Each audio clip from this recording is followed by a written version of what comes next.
Você vê, o Bolsonaro, ele foi excluído da Força Armada por terrorismo. Só que isso não foi oficializado. Porque naquela época, a imagem de terrorista estava associada a gente dos movimentos de esquerda. Não podia assumir um militar como terrorista. Então ele foi a julgamento, o crime foi inegável, e aí eles aposentaram o Bolsonaro por problema psicológico. Oficialmente, foi por problema psicológico. Então ele foi aposentado dentro das regras. Ganhou um posto de capitão e um aumento de salário, como é de praxe. Você vê a diferença. Meu pai era coronel, mas ele era um militar de caráter.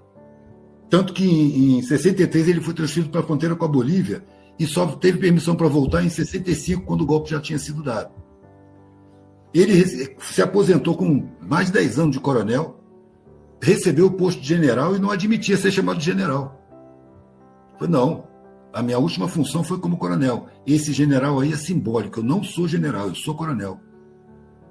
Já o outro lá foi excluído como tenente, mas se afirmava capitão sem nunca ter sido, porque pro forma recebeu o título de capitão. Você vê a diferença de caráter. Esse cara foi excluído. O Geisel cita o Bolsonaro como mau militar num documento oficial. Esse cara vai para a política, fica famoso pelas rachadinhas, é uma nulidade legislativa, famoso por defender milícia, por estar envolvido diretamente com milícias, e ele vai lá na academia que forma os oficiais do futuro e é ovacionado. Eu falo, cara, essa é ignorância, é burrice. O que acontece para esse pessoal não saber com quem está tratando? Está vendo o cara como realmente um ser digno de estar na presidência da República. Essa é a formação dos militares. Eu acho que começou a ser assim depois da Segunda Guerra Mundial, quando o Império Britânico acabou de cair e nasceu o Império dos Estados Unidos. Os pracinhas, né, da Força Expedicionária Brasileira que foram para a Europa, eles dependeram muito porque eles chegaram do Exército dos Estados Unidos, porque eles chegaram lá sem equipamento para o frio. E tinha neve. Teve muito caso de soldado brasileiro amputar o pé, amputar os dedos, congelar nas trincheiras. Então o Exército dos Estados Unidos ofereceu bota forrada com lã, ofereceu casaco decente, barracas próprias para o frio, deu um apoio. E o comandante da FEB, que era o primeiro ditador aqui, o Castelo Branco, se subalternizou a um Walter não sei das quantas lá, que era o comandante da Itália, da tropa estadunidense lá. Quando voltaram para o Brasil, foi fundada a Escola das Américas, que é uma escola formada pelos Estados Unidos para cooptar a mentalidade militar de toda a América Latina. E eles tomaram conta da formação militar. A Academia Militar, que era em Realengo, no meio de um bairro superpopuloso, foi transferida para Resende, que era uma cidadezinha pequenininha, e a academia era fora da cidade, para não ter convívio com a sociedade. Isolar os militares da sociedade para não se sentirem parte dela. Houve todo um processo de formação. E na própria formação do militar, ele é obrigado a ser anticomunista, sem saber o que é o comunismo.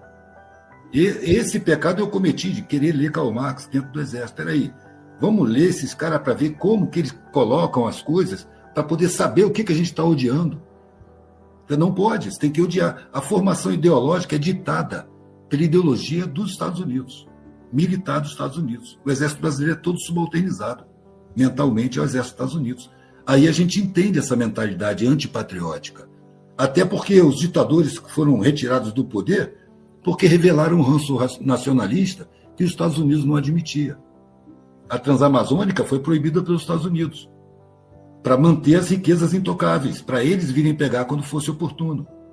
O reconhecimento à Revolução de Angola, que expulsou os portugueses de lá, o primeiro a reconhecer foi o Brasil, era o Geisel na época. Veio Kissinger para o Brasil, sob pretexto que ele era um secretário de Estado, não podia tratar desses assuntos, mas aí ele, na audiência com Geisel, que foi relatada depois, ele pressionou para o Brasil retirar o reconhecimento da independência de Angola. E o Geisel, alemãozão tosco, lá do Rio Grande do Sul, falou, isso não é assunto da sua alçada, senhor secretário, isso é uma questão de soberania nacional. Foi nessa época que a Globo começou a incluir os militares nos programas de humor. Teve a permissão para começar a ridicularizar os militares. Foi nessa época que resolveram que todos os movimentos de esquerda, todas as organizações sindicais estavam destroçadas e já podia se remontar a fachada da democracia. Então, eles mesmos derrubaram os militares aos poucos e remontaram uma democracia comprada, amputada nos seus poderes, sem povo. E até hoje eu fico triste de ver gente instruída falando em processo de redemocratização. Nunca tinha sido a democracia. O fato do povo votar não faz a democracia. É um povo consciente, lúcido, com autoestima, sabendo os programas de quem ele está escolhendo, é que fazem a democracia. E que acompanhe os seus eleitos de perto, que conheça o orçamento de cada município. Quem tem que governar o território é quem vive no território. E, no entanto, nosso território é governado de longe. E os territórios são governados por pessoas que não estão nele. Os latifúndios que envenenam a terra, os proprietários não estão lá. Eles botam administradores. Então, bota veneno aí, que o que eu quero é produção. A água daí que se dane. A terra daí que se dane. O ar daí que se dane. Se as pessoas adoecerem é até melhor, porque vai dar dinheiro para os laboratórios farmacêuticos e para a medicina lucrativa, que é o modelo que tem na nossa sociedade. Nós temos um modelo de medicina lucrativa. Para essa medicina não interessa a saúde, interessa a doença, porque saúde não dá lucro, doença dá lucro. A venda de remédio. Quer dizer, é uma trairagem geral. E nessa trairagem é fundamental manter o poder sobre a formação da mentalidade militar.